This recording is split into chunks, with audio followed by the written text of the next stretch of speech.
നമുക്കിപ്പോൾ ജമാഅത്തെ ഇസ്ലാമിനോട് വലിയ പ്രേമം തുടങ്ങിയിട്ടുണ്ട്. ഒരു പറയട്ടെ, ഒരു ജമാഅത്തുകാരുടെ ഭാഷയിൽ പറഞ്ഞാൽ ഒരു അനുരാഗാത്മഭ്രമം.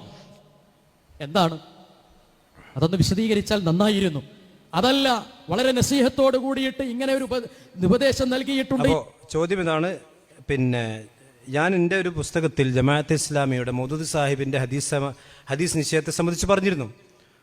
അപ്പോൾ മൗദൂദി സാഹിബിനെ പറ്റി ഞാൻ പറഞ്ഞതെന്ന് വെച്ചാൽ, അദ്ദേഹം ഒരു പച്ചയായ ഹദീസ് നിഷേധം, അത് ചേകനൂരിനെ പോലൊക്കെ പച്ചയായ ഹദീസിനെ പൊളിക്കാൻ വന്ന ആളല്ല. പക്ഷെ അദ്ദേഹത്തിന് കാല് വഴുതി ചില അബദ്ധങ്ങളൊക്കെ സെല്ല കഥമൂന്ന് പണ്ഡിതന്മാർ അവരുടെ കിതാബുകൾ ഉദ്ധരിക്കുന്നത്, അതാണ് അവിടെ ഉദ്ധരിച്ച്. അപ്പോൾ മുമ്പ് മനസ്സിലായിട്ടൊന്നും അറിയില്ല. അപ്പോൾ എന്നോട് ചോദിക്കുകയാണ്, നിങ്ങൾ പിന്നെ മർക്കസ് ദേവക്കാരെ പറ്റി പറയുമ്പോൾ വളരെ കർശനമായ ശൈലി ഉപയോഗിക്കുന്നു, ജമാഅത്ത് ഇസ്ലാമിക്കാരെ പറ്റി നമുക്ക് ഒരു പിന്നെ അനുരാഗാത്മകമായ ഭ്രമം എന്താണ് നിന്നോട്? എന്നാലേ നിങ്ങൾ മനസ്സിലാക്കിക്കോളൂ, ജമാഅത്ത് ഇസ്ലാമിയോടുള്ള ഭ്രമം ഞങ്ങൾക്കല്ല, ഞങ്ങൾക്ക് തന്നെയാണ്. നിങ്ങൾ ജമാഅത്തെ ഇസ്ലാമിയുടെ ശരിക്കുള്ള ലൈനിക്കപ്പ് പോയിക്കൊണ്ടിരിക്കുന്നത് തനിച്ച് ഇഖ്വാനിസത്തേക്ക്. 2002 ഞങ്ങൾ നിങ്ങളെ പറ്റി സൂചിപ്പിച്ചിരുന്നു, നിങ്ങൾ ഇഖ്വാനിസത്തേക്ക് അപ്പോൾ സൂക്ഷിച്ചോളൂ. ഇപ്പം അത് വളരെ വ്യക്തമായി നിങ്ങളിൽ തന്നെ വളരെ വ്യക്തമായി കൊണ്ടിരിക്കുകയാണ്. എന്താ ഇഖ്വാൻ മുസ്ലിമിനെ സംബന്ധിച്ചിടത്തോളം ഷെയ്ഖ് യൂസുഫുൽ ഖർദാവി പറഞ്ഞതറിയോ? ഇഖ്വാൻ മുസ്ലിം എന്ന അബ്ദുസ്സലാം മൗലവി അബ്ദുസ്സലാമിൻ്റെ കിതാബിൽ കാണാം, ഞാൻ ജമാഅത്ത് ഇസ്ലാമി മനസ്സിലാക്കുന്ന ഇന്ത്യയിൽ ഇഖ്വാനായിട്ടാണ്.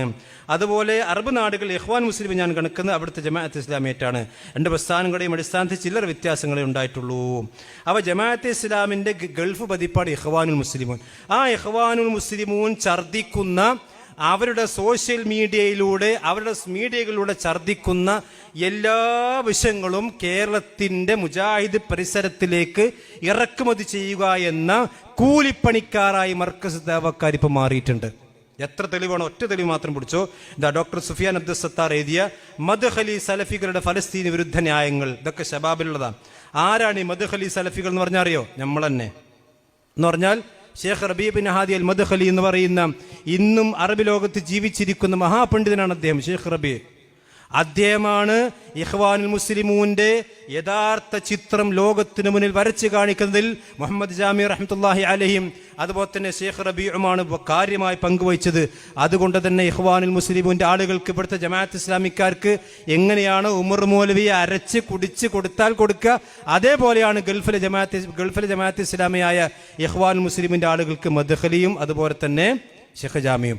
ഈ രണ്ട് പണ്ഡിതന്മാരെ സംബന്ധിച്ച് ഇനി പറയാത്ത തോന്നിവാസങ്ങളില്ല, പറയാത്ത ഗീബത്തുകളില്ല.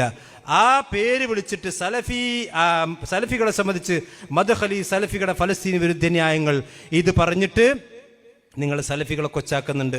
മാത്രവുമല്ല, നിങ്ങളുടെ ശബാബിലിപ്പോൾ വലിയ ലേഖകനാരാ? ഈ മുജാഹിദികൾ കട്ട ശിർക്കിലാണെന്ന് പറയുന്ന അബ്ദുൽ നസീർ അസ്ഹരി എന്ന് പറയുന്ന ഏറ്റവും വലിയ ആളല്ലേ നിങ്ങളുടെ ശബാബിൽ ലേഖനം എഴുതി കൊണ്ടിരിക്കേണ്ടത്? അതേപോലെ തന്നെ നിങ്ങളുടെ സമ്മേളനത്തിൽ അദ്ദേഹത്തെ കൃത്യമായി കൊണ്ട് സമ്മേളനത്തിൽ അതിഥിയായി കൊണ്ടുവരികയും അദ്ദേഹത്തെ പ്രസംഗിപ്പിക്കുകയും ചെയ്തു. അഥവാ മുജാഹിദികളുടെ തൗഹീദ് പൊളിഞ്ഞിട്ടുണ്ട്. ഉമർ മൗലവി കള്ളനാണെന്ന് പറയുന്ന ആ വ്യക്തിയെ കൊണ്ടാണ് നിങ്ങൾ ശബാബിൽ ലേഖനം എഴുതിക്കൊണ്ടിരിക്കുന്നത്. ആരാണ് ഇവിടെ ഭ്രമം കാണിക്കുന്നത് നിങ്ങൾക്ക് കൃത്യമായി കൊണ്ടറിയാം. മാത്രമല്ല, ഷെയ്ഖ് റബീഇന്റെ പുസ്തകങ്ങൾ പോലും യുവത പ്രസിദ്ധീകരിച്ചിട്ടുണ്ടെന്ന് കൃത്യമായി നമുക്ക് കാണാൻ കഴിയും. അങ്ങനെ ഷെയ്ഖ് റബീനെ സംബന്ധിച്ച് എന്താണോ മർക്കസ് ദാവക്കാർ, എന്താണോ ഈ ഫലസ്തീൻ വിഷയത്തിലൊക്കെ നമുക്കറിയാലോ. ഇപ്പോൾ ഇവിടെ ജമാഅത്ത് ഇസ്ലാമിക്കാരെ ഫലസ്തീൻ വിജയിച്ചു, ഹമാസ് വിജയിച്ചു എന്ന് പറഞ്ഞിട്ട് വലിയ ഘോഷം നടത്തിക്കൊണ്ടിരിക്കുകയാണ്. അവരോട് ഒന്ന് മാത്രമേ പറയാം. ഞാൻ കഴിഞ്ഞ ദിവസം മാധ്യമത്തിൽ വന്ന ഒരു വാർത്ത നിങ്ങളൊക്കെ ശരിക്കും മനസ്സിലാക്കണം. എന്താണ് ഫലസ്തീൻ നടന്നത്? അതിൻ്റെ ഗസയിൽ ഇസ്രായേലും ഹമാസും തമ്മിൽ വെടിനിർത്തൽ 5 ദിവസം പിന്നിട്ടപ്പോൾ 15 മാസത്തെ യുദ്ധത്തിൽ ഇസ്രായേൽ ബോംബാക്രമണത്തിൽ കൊല്ലപ്പെട്ടവരുടെ മൃതദേഹങ്ങൾക്കായി ഫലസ്തീനികൾ അവശിഷ്ടങ്ങളുടെ കൂമ്പാരങ്ങളുടെ പരക്കം പായുകയാണ്. ഇത് മാധ്യമത്തിൽ ഞാൻ വായിക്കുന്നത്. നമ്മുടെ ജമാഅത്ത് ഇസ്ലാമിക്കും ഇതുപോലുള്ള ജമാഅത്ത് ഇസ്ലാമിയെ സംബന്ധിച്ചും ഈ ഇഖ്വാനി മാധ്യമങ്ങൾ തൊണ്ട താടാതെ വിഴുങ്ങുന്ന ആളുകൾക്ക് എന്താ പണി? ഫലസ്തീനികൾ ജയിച്ചിരിക്കുന്നു. ഫലസ്തീനികൾക്ക് എന്താ പണി?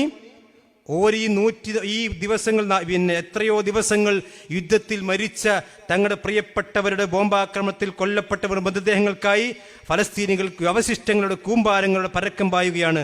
കഴിഞ്ഞ ദിവസം 120 മൃതദേഹങ്ങൾ വീണ്ടെടുത്ത് ഗസ മുനമ്പിലെ ആശുപത്രിയൊക്കെ കൊണ്ടുവന്നത് ആരോഗ്യ മന്ത്രാലയം അറിയിച്ചു. ഗസയിലെ മൊത്തം ഫലസ്തീനികളുടെ മരണസംഖ്യ 47,000 കവിഞ്ഞതായി കൊണ്ട് റിപ്പോർട്ടിൽ പറയുന്നു. പക്ഷെ ഇവിടുത്തെ ജമാഅത്ത് ഇസ്ലാമിക്കും അതുപോലെ തന്നെ ഇഖ്വാനി മാധ്യമങ്ങൾക്കും നമ്മുടെ മർക്കസുകാരും പറഞ്ഞത് അവിടെ നമ്മൾ ജയിച്ചിട്ടുണ്ട് എന്ന് തന്നെയാണ്. മുസ്ലിങ്ങൾ ജയിക്കണ ഒരു കാര്യത്തിൽ തർക്കമൊന്നുമില്ല.